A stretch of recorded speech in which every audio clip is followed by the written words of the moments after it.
Well, hello everybody, and welcome to episode number 6 of the Little Red Rooster TV show. And it's a pleasure being here tonight, getting a lot of feedback. I'd like to thank everybody for the comments. It's amazing. You know, what's really interesting about Facebook and Twitter and Google and LinkedIn and whatnot is you can tell who kind of pays a little bit of attention to what you're doing, and it's amazing and surprising, and thank you guys for doing it. I'd like to put a shout out to Jim Damiano tonight. You know, you're an incredible guy. I remember, I guess it was 66 or 67, the Ukandele, maybe 68, maybe 69. You know, in fact, I hope that somehow we might be able to hook up and talk about this so I could remember some of the details, because I remember your band, our band, going on the road. We played Reading, I know, and lots of little towns, and whoever put that show on, that tour on, did a good job logistically. It was a very fun thing for us, and I hope it was fun for you. And yeah, I remember the old Les Paul. And speaking of guitars, I wanted to talk about my friend Jeff Pearson, who built this teardrop shaped guitar that's over here. I want to tell you the story of this guitar. I went on the road in 1970 with the Simultaneous Avalanche, and we were playing up in Lake Tahoe. We did all around the lake, and we played into Reno and so forth and so on.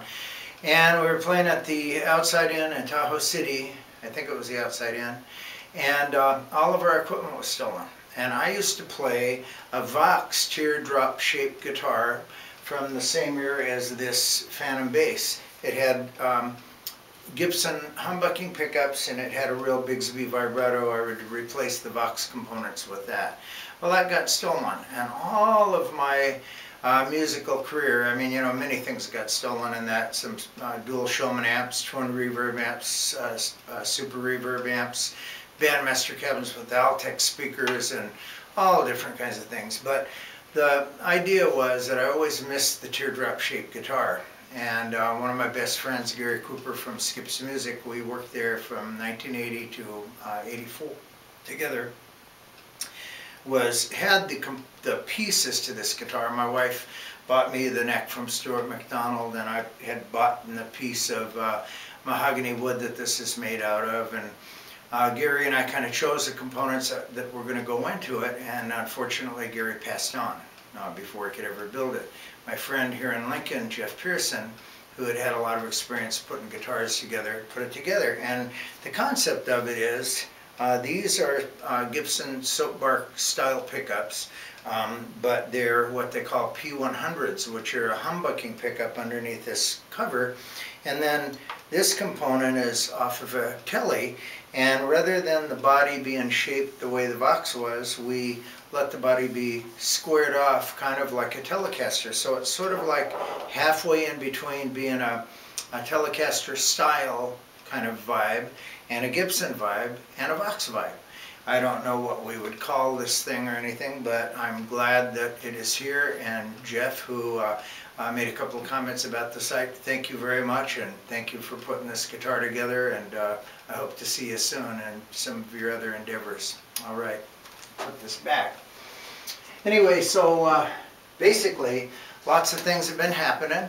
This week, we did get together and rehearse once again with Skip. Actually, Kron, tonight, we recorded, I have a couple of songs. One of the songs that I've got is one called Coney Island Blues. I was born in New York City, and I think I've talked about it a little bit. We're working on it. Shelley Somerset is producing the video. And Skip put on the drum parts today. And then Saturday, John Seymour will be putting the bass line on, and we hope to have this song out soon. If you were to go to my channel, or you look up Gene Thorpe on YouTube, you'll see under Shelley Somerset's videos the draft of the Coney Island Blues with her work as a videographer, and there'll be photos of the band in it and that type of thing coming out here pretty soon. And we're working on the Pro Tools setup, and we did get a very good drum sound tonight. We used some of Skip's mics on the drum set, and we're actually going to bring one of Skip's drum sets into the studio and prepare it just for recording. You know, we're not rehearsing as much in here as we used to, but we definitely are in the recording mode. So as far as news, that's it. We're going to have some songs that are going to be coming out soon. We also have a few gigs coming up. We will be at the VFW Hall in Antelope, 3300 U Street for New Year's Eve, 2013. And we're excited about that. Clark and I and John and Skip, as you know, played last week. I talked about it in an earlier show there, and we are making a lot of progress there.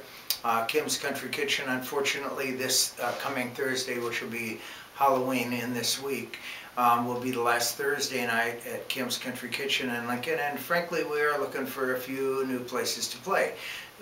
So if you know any place that might be fun, we are pretty picky. We want to have a fairly decent stage and club owners that treat us decently. Anyway, so you know, and another thing I was thinking about the other day, I was thinking about, gosh, you know, doing this little show, you know, and then I started to think of, you know, my age versus Paul McCartney or versus the Rolling Stones or Eric Clapton or whatever. I'm just a couple of years younger than Paul and Eric and those guys. And, you know, rock and roll music, because so many of us are baby boomers, is still relevant. And we're going to keep on doing it. It's a lot of fun. I'm glad that rock and roll music was invented. You know, what do they say? It's the son of the blues, you know, and that type of thing. So anyway, a lot of fun. So this is Gene Thorpe, Little Red Rooster TV. It's going to be a short show tonight, and we just want to say good night. A couple of things that have been going on. We did change out the camera, so this show is going to look a little bit different, because instead of using the little Nikon Coolpix, we're using a Canon. And this Canon is still nothing more than a small camera, but I found that the video picture on this one is higher pixels. I believe the sound quality is a little bit better, and please do leave comments. And thank you all for leaving the comments, and anytime someone does, I hope it's okay if I mention you. So I'll be talking to you soon. Little Red Rooster TV, Gene Thorpe, signing out. Thank you very much. Bye-bye.